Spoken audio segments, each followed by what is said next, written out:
Donc ça peut être également des extraterrestres dans le sens que ça peut s'agir d'un transfert d'une dimension à l'autre, puisque cet homme peut agir d'un transfert de dimension et de temps, je pense.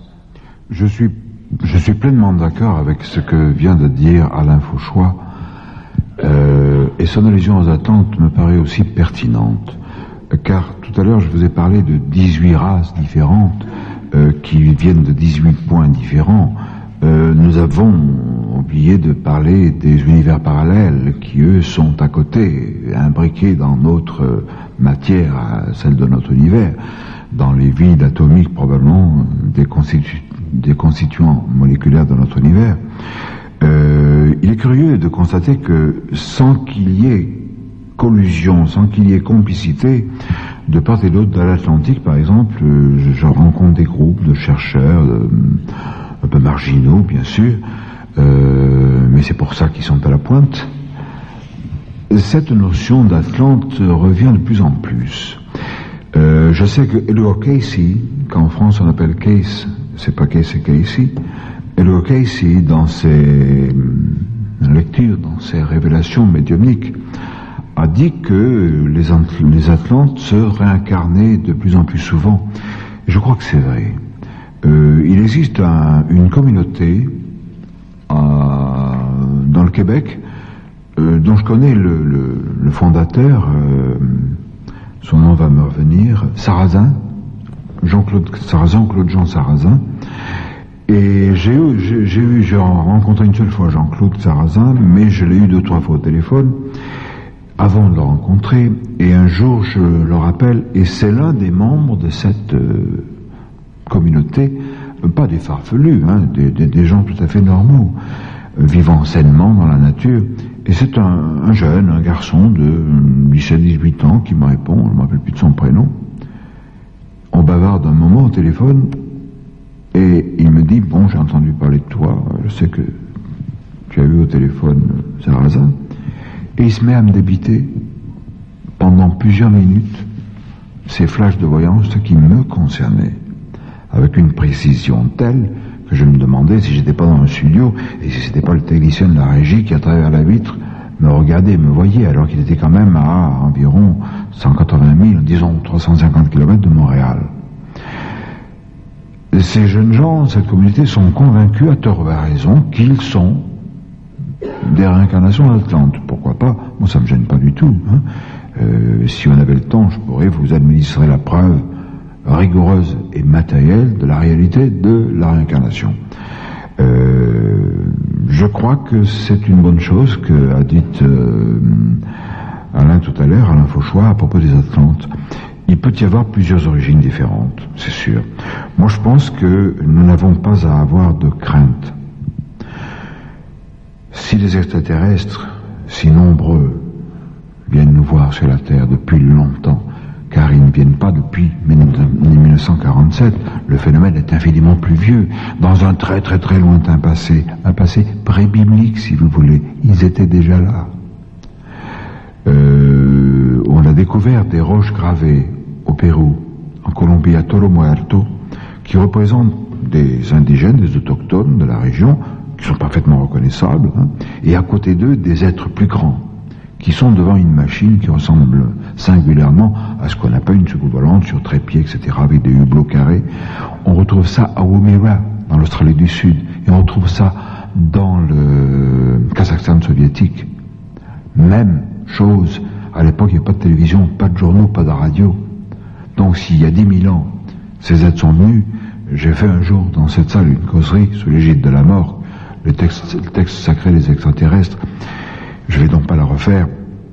Très brièvement, ces êtres dans un lointain passé sont venus sur la Terre. Ils ont apporté à l'espèce humaine ce dont elle avait besoin.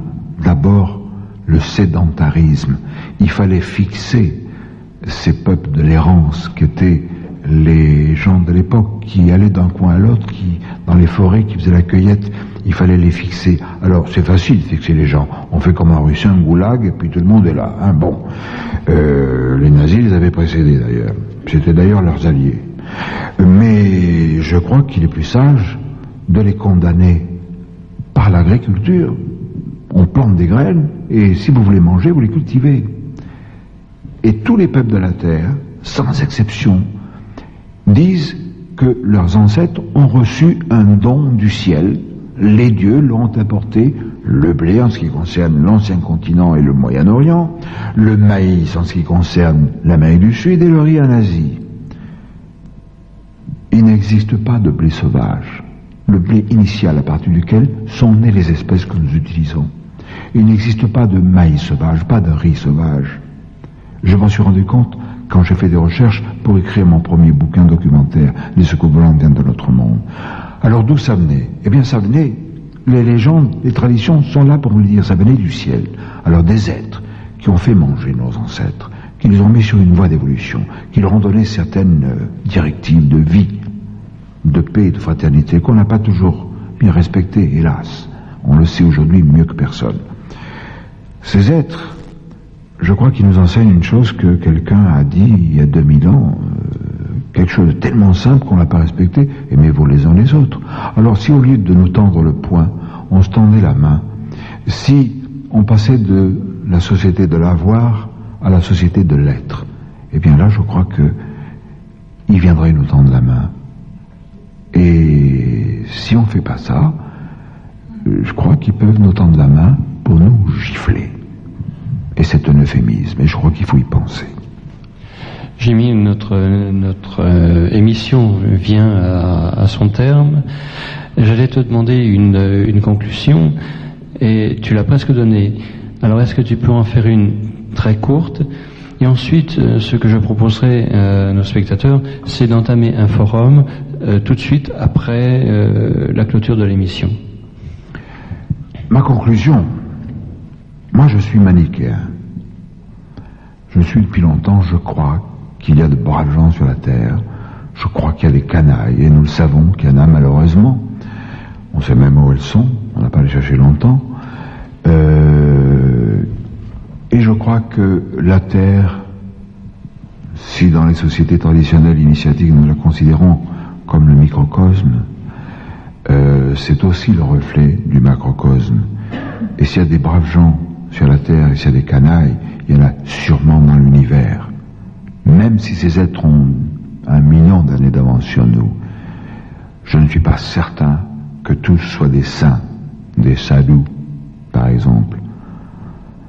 Mais je crois que nous avons la chance, nous les terriens, c'est qu'en quelque sorte, les autres, qui sont venus il y a très très très longtemps sur notre planète, qui l'ont un peu orienté, du moins son peuple, l'espèce humaine, nos ancêtres, je crois qu'en quelque sorte, nous sommes, du moins je l'espère, face le maître de l'invisible, que je ne me trompe pas, nous sommes probablement leurs protégés.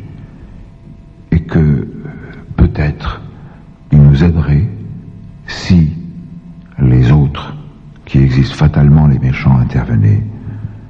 Et je crois que s'il y a des anges, il y a aussi des démons. Voilà ma conclusion.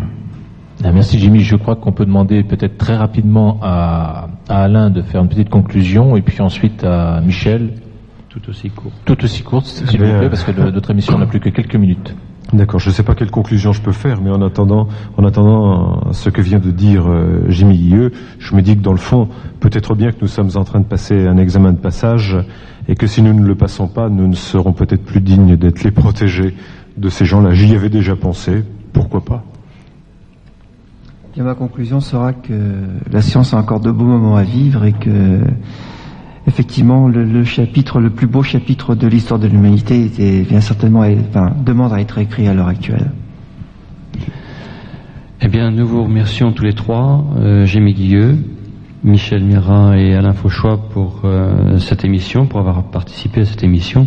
Nous vous remercions tous d'avoir participé, invités et spectateurs à cette émission Argument, et nous vous invitons à y revenir